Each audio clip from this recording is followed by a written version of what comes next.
Okay, ito na po yung stuffing natin. Luto na. So, yan po nagawa ko. So, ang gagawin natin, ilalagay lang po natin itong here. Sa loob. Palaman lang. Yan.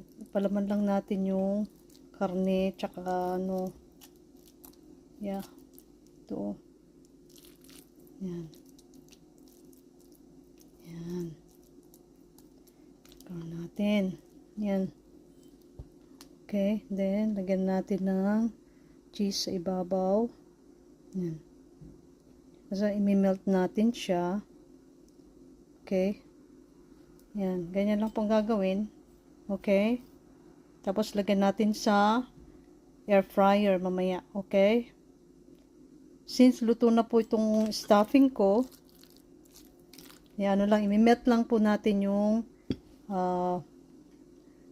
tawag dyan. Imi-melt lang po natin yung cheese. Okay. Okay. Ito. Pwede na. Pwede na natin, ano, naka-ready na siya. Oh. May pang natira doon. May tatlo pa doon. Ang dami. Okay. Gawin natin, i-air fry lang po natin ito. Hanggang tumatunaw yung cheese po sa ibabaw. Okay? Okay, now, ready na ang ating air fryer. Apat lang ang magkasya kasi malalaki yung ano, yung bell pepper. So natin ang lagyan na natin dito.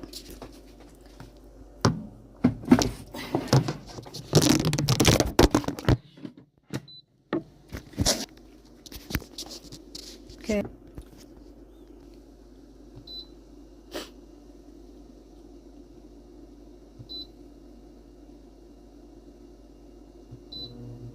Okay. Preheat na natin. At preheat na. Okay.